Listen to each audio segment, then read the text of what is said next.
role of politics in driving the false narratives that both nations have embraced with respect to each other is widely unappreciated. In Washington,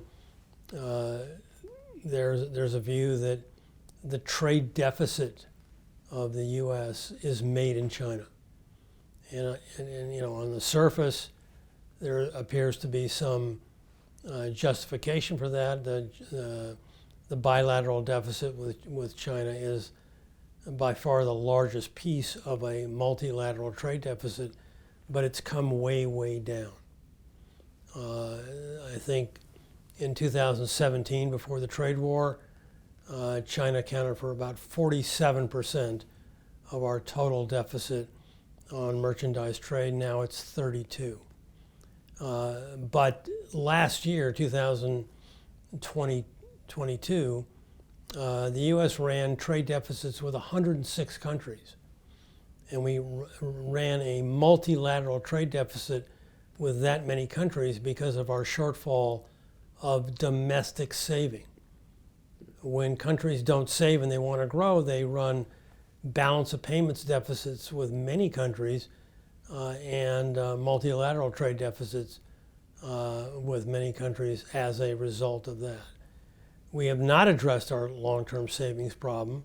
Our budget deficits remain large and growing, and until we begin to save more, our deficit problem is going to stay severe. I call this a false narrative because we have a large trade deficit with China, but that's very much a product of our own making. And there's similar false narratives on the Chinese side. They blame, Xi Jinping blames China's growth problems on America's policies toward containment and encirclement and what he calls suppression. We may have very aggressive policies aimed at containing China right now. The U.S. government will deny that, of course, but there's no mistaking our desire to contain many aspects of Chinese development. But China's growth problems are problems of its own making as well. Failing to stimulate internal private consumption is very much a challenge and a problem for China that the U.S. policies really have done nothing to negatively impact. I think the centricity of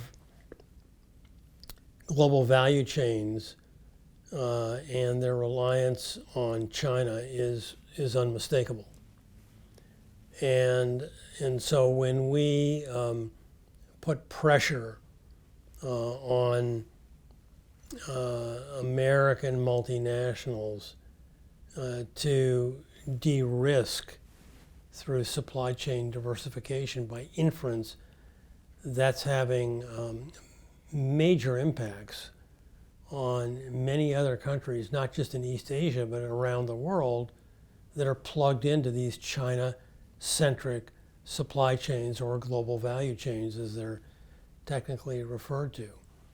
So the collateral damage on the global economy is, I think, severe and widely unappreciated. I gave you a number earlier that said that China alone accounted for 30% of the cumulative growth in world GDP since the global financial crisis. But if you add in the role that China-centric supply chains cause in boosting the global trade, which add even a larger portion to overall growth in global GDP, the impacts on the world economy are far in excess of the narrow contribution of China in accounting for only 30% of global growth.